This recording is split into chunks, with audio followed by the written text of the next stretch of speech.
They're all set. They're off with 2 miles ahead of them for the ABF, the Soldiers Charity Gordon Carter Handicap. The white face calling the wind just jumped away to the right on leaving the stalls and is restrained as Beholden leads them through the first furlong to Rochester House in the red and purple, sitting close up in second. Say No More in a sheepskin noseband racing in third.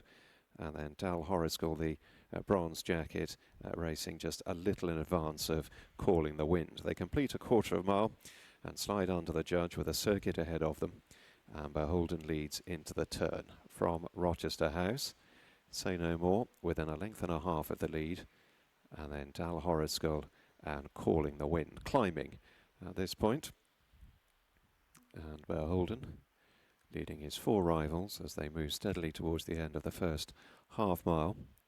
Rochester House at the leaders' quarters under Joe Fanning. And the leading pair tracked on the descent by the nose-banded Say No More. Then Dal Horriscall on his first start for Alan King. And Calling the Wind held up by Pat Dobbs, the purple and white silks. So Beholden freewheeling on gently down the hill towards the 10 furlong point. Rochester House virtually alongside now, obliged to race a little wider. Say No More covered up in behind the leading duo. Then Dal Horriscall and Calling the Wind, and still a little more than 3 or 4 lengths covering the field.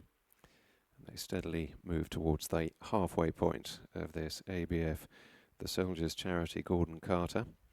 Beholden and Will Buick on the inner of Rochester House and Joe Fanning, little separating the leading pair. Say No More and Double Seeking Tom Marquand against the rail in third still. Then Dal Horriscall and Martin Harley and Calling the Wind and Pat Dobbs. They race out of Swindley Bottom now, approaching the 7 marker. And Beholden is just up the tempo a fraction. Say No More getting up on the inner of Rochester House. Rochester House still holding second, however. Dal Horriscall right behind the leading trio with Calling the Wind as they start off across the side of the course and run inside the final 6 furlongs. Beholden still held together quietly by Will Buick. Rochester House always been close up. They've been the leading duo throughout, and there's been very little change in the order. And behind, in truth, the nose-banded Say No More remains right behind them from Dal Horriscall, the bronze jacket, and then Calling the Wind. They head now towards the last half mile. Beholden from Rochester House on his outer. Say No More waiting in the wings, then Dal Horriscall and Calling the Wind beginning the swing back towards home now. And Beholden has made just about every inch of the running so far. He's got a lead of a half length on the crown of the turn from Rochester House.